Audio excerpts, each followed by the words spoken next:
Agora vamos ver alguma coisa, irmãos, para a Irmandade também, sem cansar. Tem quase já tudo, a redação está muito boa, não precisa falar muito.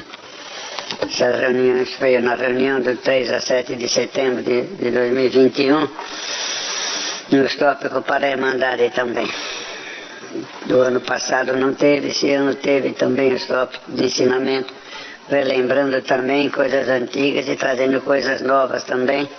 E é bom nós observarmos com toda atenção, carinho e afeto também, que o propósito dessas reuniões, ficamos 4, 5, 6 dias lá presos o dia inteiro, tratando desses assuntos, de outros assuntos da obra.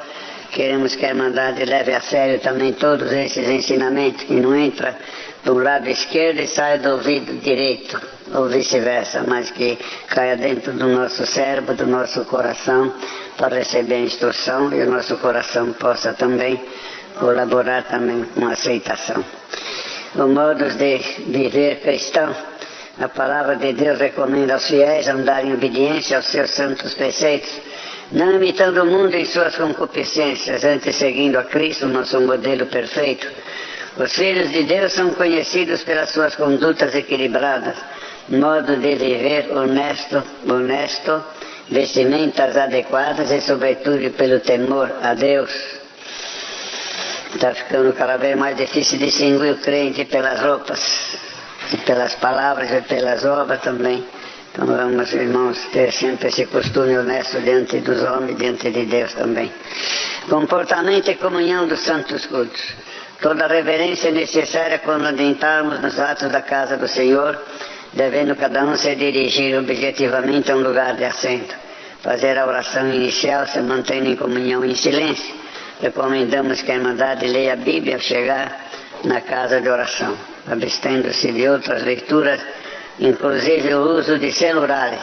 Ficar conversando com o celular também, na casa de Deus. Ou você vai num lugar, a pessoa agora, quando você vai ver, ele está no outro mundo, está lá no Japão, no celular lá. Está conversando, todo mundo aquela conversa, ele está desligado, ele está longe de lá conversando no celular, vendo o celular. Isso é um desprezo, isso é um pouco caso com os presentes também. Na casa de Deus nem se diz também. Quando a pessoa chega, o ensinamento é dizer: Senhor, agradeço a salvação, o perdão, a regeneração, o Espírito Santo, tudo que Tu nos tem dado, esse dia de vida e a força, a saúde de estar na Tua casa de oração. Graças te dou por essa boa oportunidade, mantenha-me em comunhão também. E hoje já não se fala mais, mas antigamente a gente aprendia a orar também, dizer: prepare quem sente do meu lado, que não é conversador, não é falador, mas que tenha comunhão comigo e eu com ele também. Chorava assim também: prepara quem senta do meu lado para que não me tire a comunhão de uma forma ou de outra. Terceira, oração a Deus. A oração é uma forma de estreitarmos nosso relacionamento com Deus. Deve ser feita a Deus manifestando nossa gratidão, louvor e adoração à sua santidade, pois a Ele devemos a vida terrena e, acima de tudo, a vida eterna vindoura. Por ela expomos continuadamente nossas petições diante de sua face. Devemos orar pela manhã ao sair de casa, antes das refeições e à noite antes de dormir. Quando não pudermos nos ajoelhar para agradecer pelos alimentos, devemos fazer pelo menos uma rápida oração em nossa mente. Os casais e as famílias aconselhamos que nas oportunidades possíveis não deixem de orar juntos. O Senhor Jesus ensinou os discípulos a orar sempre e nunca desfalecer. Tem a oração direta com Deus, que abrimos em nome de Jesus Cristo e falamos com Deus, mas a oração é contínua, a comunhão do Espírito Santo é contínua, de tal maneira que temos o Espírito Santo em nós, e o nosso envolvimento, a nossa intimidade com Deus e com o Espírito Santo, em que qualquer perigo, qualquer necessidade, qualquer alegria, nós estamos dando glória a Deus e falando linguagem também. Quando percebemos, estamos falando com Deus. Então não é só de ajoelhar em todo momento, o crente também, até dormindo também nós pregamos, exortamos, falamos linguagem, falamos com Deus também. Então a nossa oração é constante, queridos irmãos. Tem a comunhão do Espírito Santo, tem a meditação na sua santa e bendita palavra, e tem uma coisa muito excelente, irmãos, que é sentir a presença de Deus e desejá-la, e desfrutá-la também na nossa alma, é carícia. é doçura, é formosura, é calor, é eterno e celestial, é espírito, é vida. Como é gostoso sentir a presença de Deus. Fazer com que a presença de Deus seja tão poderosa, tão atraente, que nos mantém muitos minutos, até horas, ajoelhados, desfrutando da presença de Deus. Como nos divertimos com qualquer coisa que vemos, que assistimos, nós devemos também divertir a nossa alma com a presença de Deus. O que vocês acham disso? Desfrutar, amar, glória a Deus, desejar, não se apressar de sair da presença de Deus, mas ter alguns momentos de ternura, de amor, de intimidade com Deus, sentindo, compreendendo também, valorizando essa presença santa também. Quantos queriam ter, não têm a presença de Deus? Deus para eles nem existe, e para nós é tão possante, tão grande, que nós não passamos desapercebido para Ele, e Ele não passa desapercebido para nós também.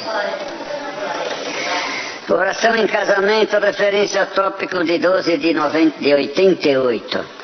Se o ministério for convidado a sentir, poderá ir e orar, sem contudo fazer acepção de pessoas ou famílias.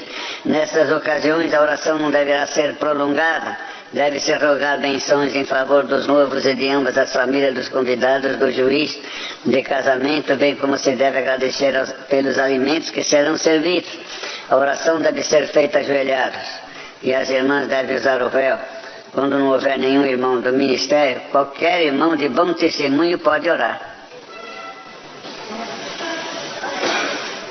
Numa ocasião que estiver ali várias pessoas reunidas, em qualquer cerimônia em que não houver um varão com o Espírito Santo, uma irmã pode ser usada pelo Espírito Santo de Deus.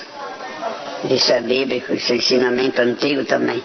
Não deve ser feita, não deve ficar sem oração. Deve clamar a Deus, e a irmã que tem o Espírito Santo faz essa oração. É novidade para vocês isso? Tem irmãos que não aceitam isso, mas é doutrina, é ensinamento antigo isso aqui. O Senhor ama nossas irmãs também.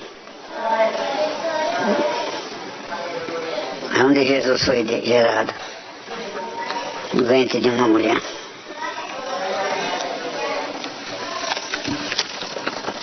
Pode gerar alguma oração, alguma palavra, algum ensinamento, alguma profecia, até curas, prodígios, maravilhas, expulsar demônios também.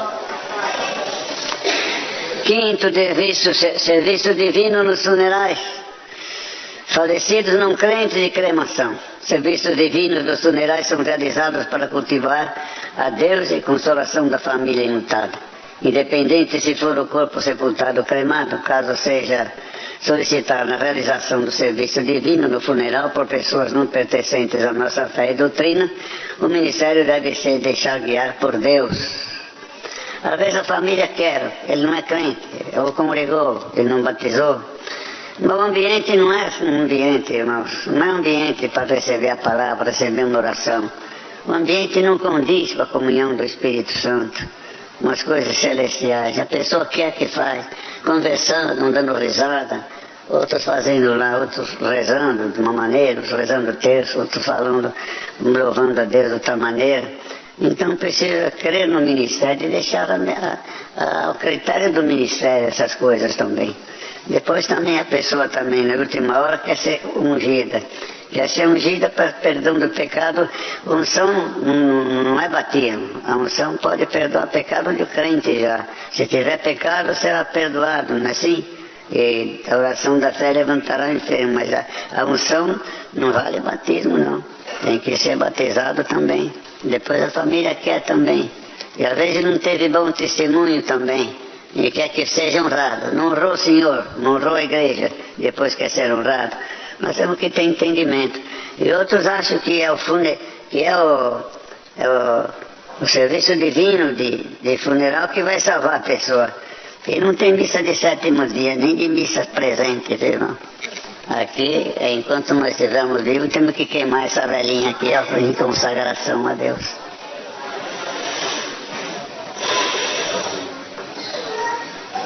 Sobre cremar, irmãos, ensinamento antigo. Pode cremar, não tem problema. Vai virar pó. A cinza vai ser espalhada. A carne e o sangue não é o reino da glória do céu. Tem irmão que diz, não pode queimar, tem que enterrar intacto. Deus me livre, irmão. Eu ressuscitar com 86 anos de vida. Tem piedade. Misericórdia.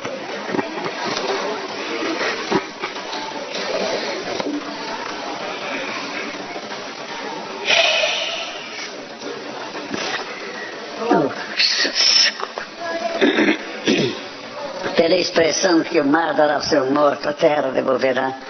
Isso é uma força de expressão. Tem outros também que ficam pensando que a alma fica ali no cemitério. A alma vai para um lugar escolhido, uma à direita de Deus e outra à esquerda de Deus. Não é bem isso que significa direita ou esquerda. Da justiça, do lado da justiça, do lado do santo e do lado do pecado. Do lado do céu e do lado do inferno. Isso aí existe e é real. Senão não estaria Jesus Cristo. Se não tivesse inferno, não estaria Jesus Cristo vindo lá nós no inferno. Porque ele existe, é que ele existe dentro do teu e do meu coração.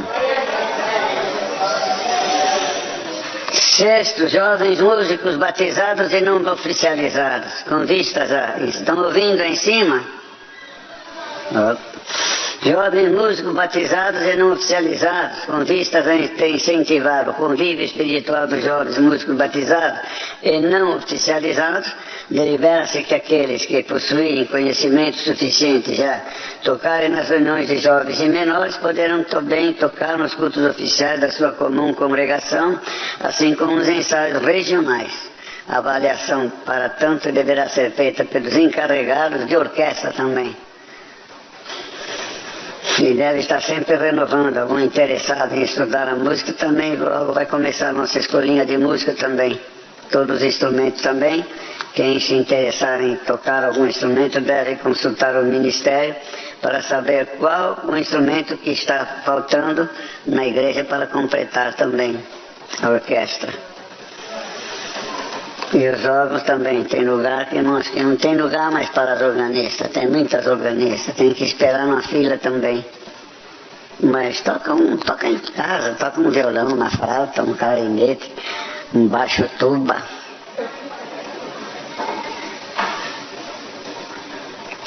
Certo, envolvimento em negócios duvidosos. Referência ao tópico de 5 de 2000.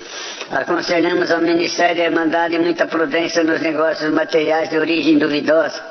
A falta de precaução e de adoção de critérios seguros no trato desses assuntos tem provocado prejuízos irreparáveis entre nós, tanto financeiros como morais e espirituais.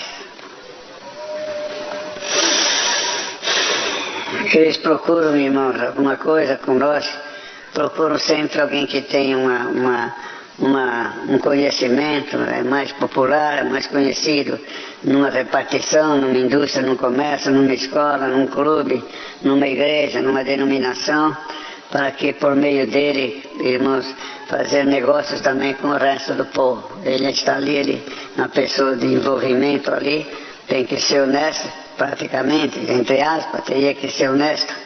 Então ele pega essas pessoas para mostrar honestidade e seriedade no negócio. E tem muitos de nós, servos de Deus, que caímos nisso também.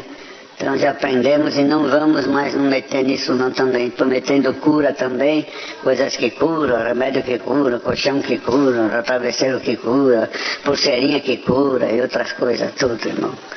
Eu acredito que quem cura no nosso meio é nosso Senhor Jesus Cristo, cura a alma e o corpo também.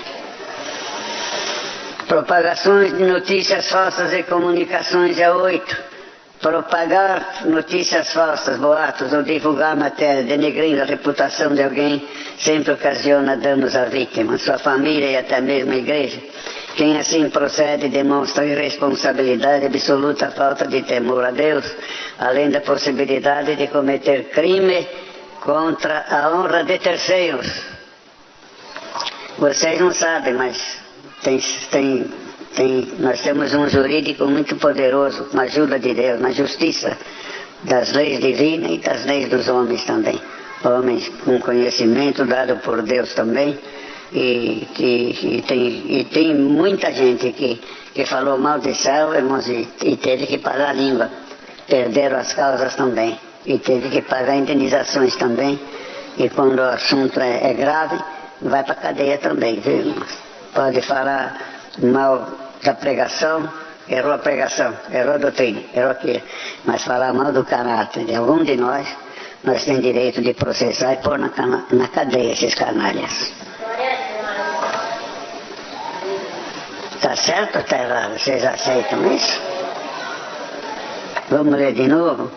Propagar notícias falsas, boatos, divulgar matéria denegrindo a reputação de alguém sempre ocasiona danos à vítima, sua família e até mesmo a igreja. Quem assim procede demonstra irresponsabilidade e absoluta falta de temor a Deus, além da possibilidade de cometer crime contra a honra de terceiros.